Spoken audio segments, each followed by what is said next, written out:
recebeu vocês e que vocês estão sendo muito bem recebidos pela igreja. Eu vou pedir para você já abrir Gênesis. Amém? Você com o seu smartphone ou com a sua Bíblia. Amém? Vamos estar abrindo Gênesis capítulo 25. Amém? Isso aí. Hoje eu não prego sozinha. Você, ó, o pastor botou lá na escala. Pastora ministrar, amém. Mas eu não estou sozinha, eu tenho um grupo, amém? Vocês são eu. Amém? Né? Somos igreja, somos um corpo, né? Amém? Não posso me sentir sozinha. Amém? É rapidinho, porque eu entendo que a palavra, ela é muito importante. Mas ela é importante ser vivida. E nós temos que viver isso que nós estamos vivendo agora aqui. E, de repente, nós temos aí agora essa comodidade, digamos assim, da mídia, que daí pode chegar em outros cantos aonde nós não podemos alcançar, né? Mas eu quero falar hoje com você também que está aqui, porque a gente é acostumado com a carne, né? Assim, né? E eu digo que eu gosto de vivenciar. Eu gosto de vivenciar o que está sendo dito aqui. Não que a gente não faça isso nas outras vezes, não. Mas eu gosto de botar na prática. Amém? Gênesis 25, a partir do versículo 24. Ok?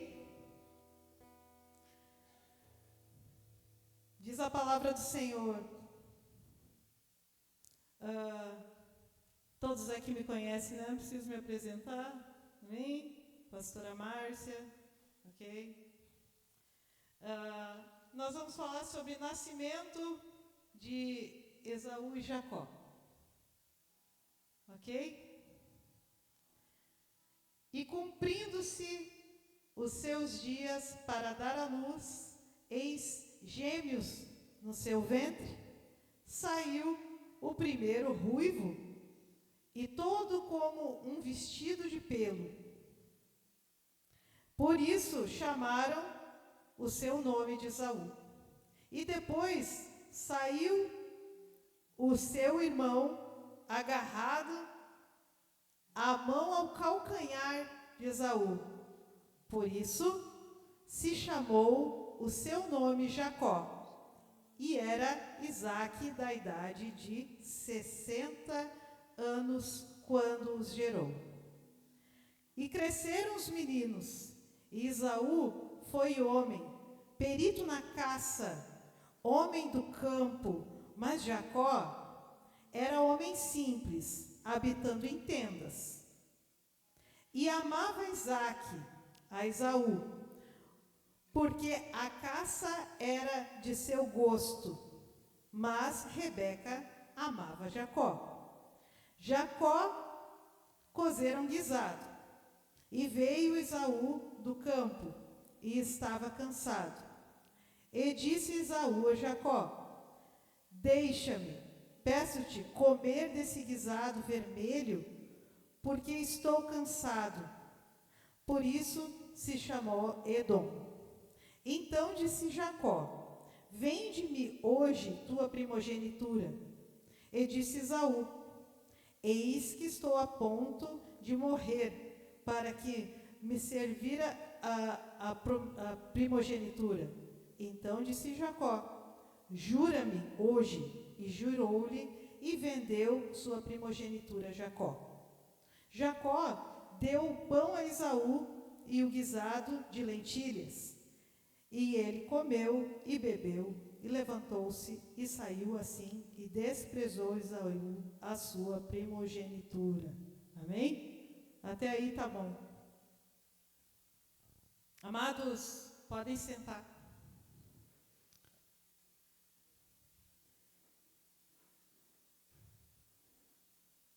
Quando o Senhor veio ministrando ao meu coração já tem um tempo, e eu tenho buscado com a igreja, assim, em relação à igreja, orando.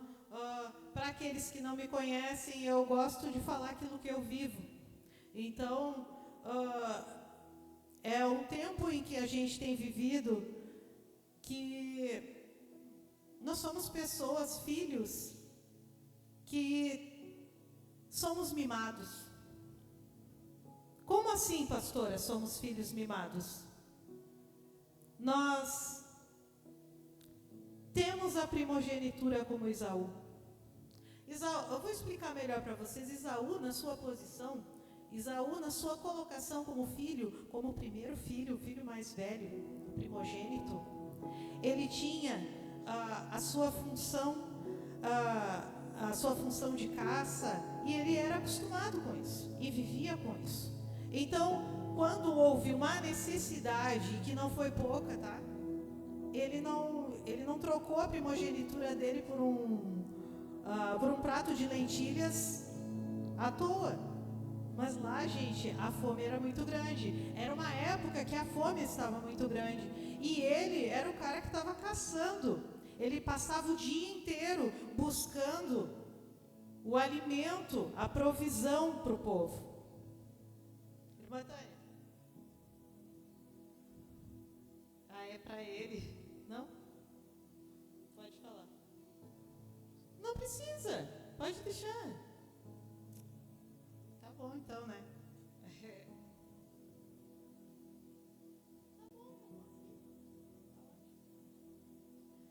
Então Esaú, na sua primogenitura, ele sabia de todos os benefícios que tinha de ser, mas ao mesmo tempo ele tinha também muitas obrigações. Mas isso era tão comum no seu dia a dia, que quando chegou uma situação de dificuldade que não era pouca, ele trocou. E aí o Senhor começou a falar ao meu coração. A igreja dos últimos tempos, a nossa igreja, não aqui, né? Aqui isso não acontece.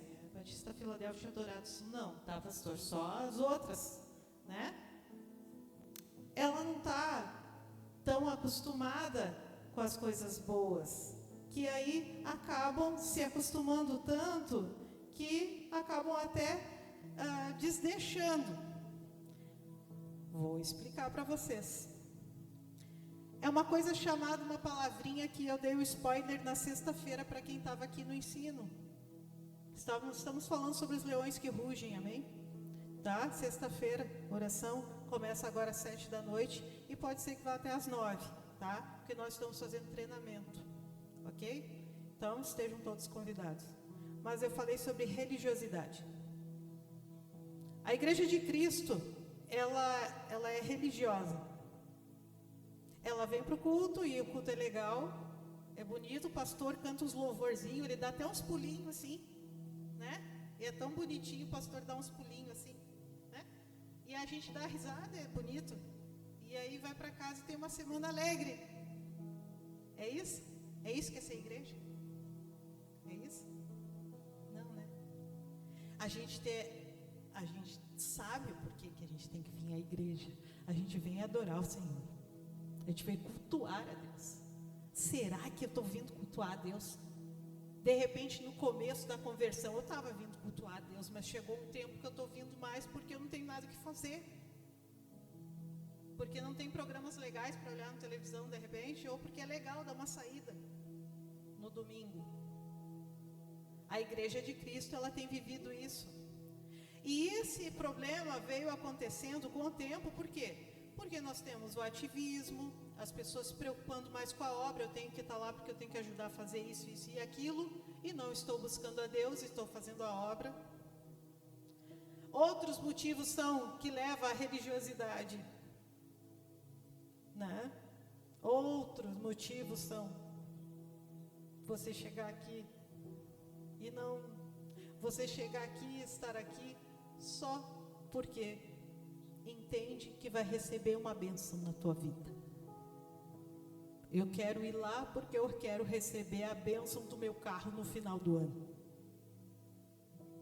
Porque eu quero a bênção do não sei o quê. Ou então eu venho pela festinha. Oi, a pastora está fazendo cantina, né? Vamos lá para comer, né? Ou então lá, né, na terça-feira está tendo os eventos lá, né? Oh, vamos lá para comer. Não, vamos receber a palavra e vamos adorar o Senhor junto e depois comer. Amém? É isso. Esaú estava envolvido numa questão em que ele estava no seu comodismo, fazendo as coisas que ele sempre fazia, que são muito importantes, mas que ele não soube priorizar, que é a joia que Deus deu, que é a primogenitura. Estamos hoje aqui nesse lugar, eu olho aqui para o lado, olho para trás, aqui graças a Deus eu tenho os meus irmãos aqui do lado, e eu tenho vocês aqui, e cada um de vocês tem uma bênção muito especial que está na mão de vocês, que o Senhor deu, que é a primogenitura sobre a vida de vocês, porque no dia em que o Senhor foi crucificado naquela cruz, Ele disse: você é meu filho primogênito, você é o meu escolhido, porque eu coloquei você lá, enxertei lá na videira verdadeira. Você tem a primogenitura. Mas quantas vezes já trocou isso por um prato de lentilha? Quantas vezes você já trocou? Quantas vezes você já cansou com uma luta, com uma dificuldade, e disse assim: não quero mais saber de ir na igreja, porque eu estou tendo muita luta.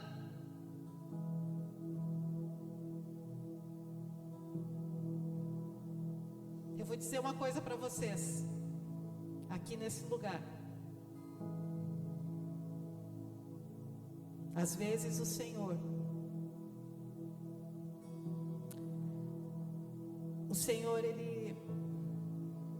eu penso que a tristeza dele é tanta, porque a tua prioridade está no celular. A prioridade está lá no que o Instagram está dizendo agora.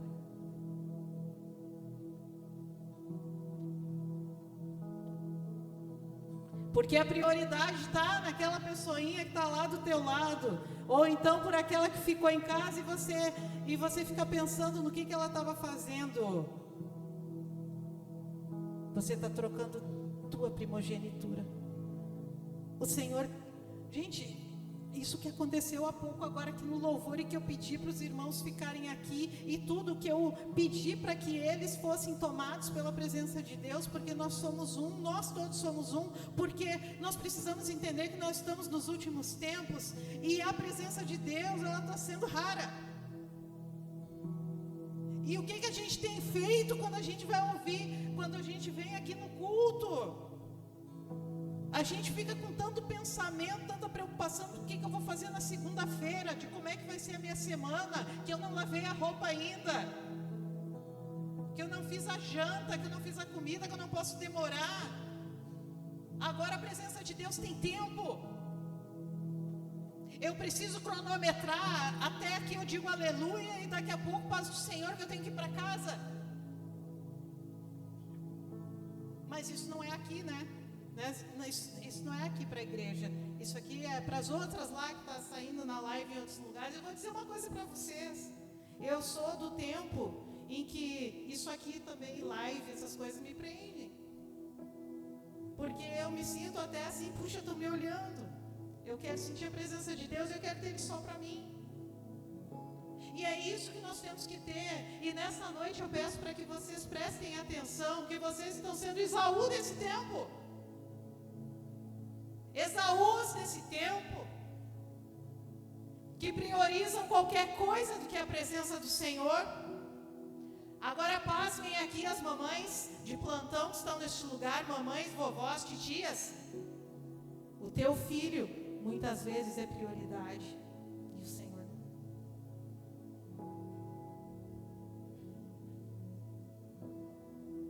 Pai, mãe, você deixa de vir no culto muitas vezes porque está chovendo. Hoje eu peço para você,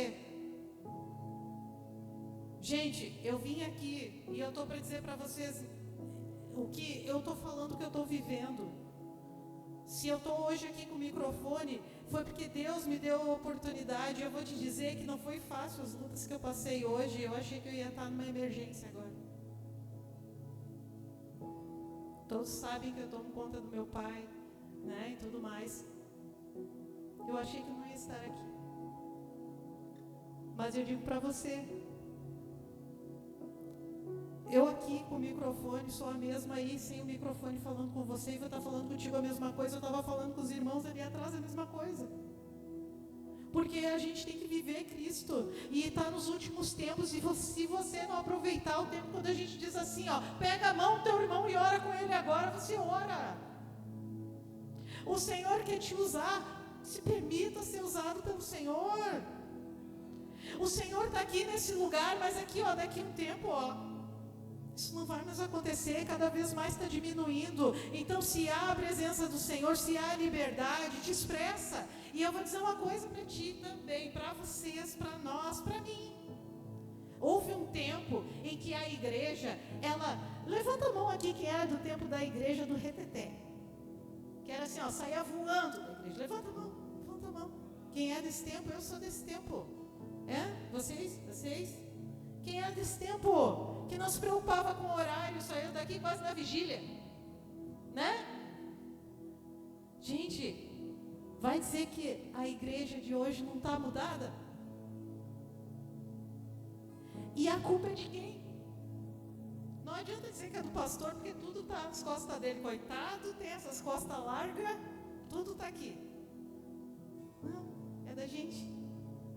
Porque eu vou dizer uma coisa, mais uma coisa, estou dizendo muita coisa. Assim, a presença de Deus, ela é muito preciosa. E isso Ele te deu. Essa é a principal dádiva que Ele colocou nas tuas mãos. Essa é a primogenitura. É a intimidade. Ele te ama. Ele está aqui, ó. Ele te deu para te cuidar. Não queira que Ele vai chegar e fazer assim, ó, e pai, tu vai sair na unção, porque Ele pode fazer. Mas Ele não vai, porque Ele vai esperar tu buscar. O Senhor, Ele é assim. Ele é assim, né? Ele quer, como todo pai quer ver o filho se expressar, Ele quer ver a tua expressão. Mas há um tempo atrás, aí quando veio esse tempo do reteté, daí depois começou um mover também daquele culto, né? O pastor vai saber me corrigir melhor de repente aqui, mas aqueles cultos racionais, que daí eu tenho que buscar a presença de Deus, e que muito nós falamos sobre isso. E eu digo também, tu não precisa pular, tu não precisa gritar, tu não precisa descabelar para sentir a presença de Deus. Tu pode sentir paradinho, não pode? Pode. Aí a igreja, ela é assim, ó, ou ela se escabela, rola pelo chão, corre a igreja inteira, porque eu já vi culto do irmão não parar de correr o culto inteiro, ou não faz nada. Aí assim, ó, tô numa unção. Às vezes nem levanta a mão. Que unção que eu estou aqui dentro. Gente, eu vou dizer uma coisa para você. A presença de Deus, ela tem tudo a ver com a emoção. De repente você que não entendeu, de repente você que tem essa dúvida, você que estava inseguro, se deve dar um glória a Deus mais alto, ou levantar a mão, se expressar, ou pular, correr, se você sentiu, faça. Faça, porque é a liberdade na casa de Deus. A expressão é do ser humano, a expressão é da pessoa, faz parte de ti. Mas vão pensar, esquece do que vão pensar. Lá na glória não tem trava, gente. Adore da forma que você entender que deve adorar. Mas eu choro muito, mas eu me escabelo, se escabela. Eu quero dar uma cambalhota na presença de Deus. Dá uma cambalhota na presença de Deus. Mas a gente fala que muitas vezes a gente está fazendo louvor aqui, né? A gente está dizendo, a gente expressa na presença de Deus. Eu quero ver se Jesus se materializasse, aparecesse para você. O que você ia fazer? Será que você ia ficar assim? Racional aqui, ó. Eu controlo. Nada contra, tá, gente? Nada contra. Só que eu não consigo. Amém? Eu não consigo. Eu não consigo. Eu sou até muito discreta, os irmãos me conhecem. Mas a presença do Senhor eu não sou, não. Amém, irmã? Amém? Então, hoje, eu pedi para os irmãos ficarem aqui, porque é isso, é essa a mensagem que eu queria trazer para você. Se você tem esse dom, que eu sei que tem, que o Senhor te deu de primogenitura, eu quero que você expresse a intimidade que o Senhor tem com o Senhor. Do jeito que você acredita ser, se é dançando, se é pulando, se é rolando, se é... Não sei. Não sei. Se é orando. De repente o Senhor está te dando dons aqui nesse lugar e você profetiza. Abra a tua boca. Seja livre. Livre na casa de Deus. Quebre com esses protocolos que te impedem de estar na presença do Senhor, porque cada vez tem ficado mais difícil. Nós temos cultos com liberdade. Então, quando tu vê o reteté, entra nele, aproveita esse reteté, pula junto. Se ninguém está fazendo, faça, comece. O Senhor está nesse lugar. Não é vergonhoso estar na presença do Senhor. Amém. Amém. Então eu vou pedir para você ficar de pé e adorar de verdade. Adorar com toda a tua força. Ninguém vai estar olhando para o que tu está fazendo. Isso vai depender de ti. Não espere por mim, pelo pastor, por alguém que vai pôr as mãos. Faça a tua adoração. O Senhor te chamou para esse tempo, para fazer diferente de Esaú. Não troca a tua primogenitura mais por um pratinho de lentilha. Não troca mais. O que é maior do que a presença de Deus na tua vida? O que é maior para ti do que estar no colo do Pai?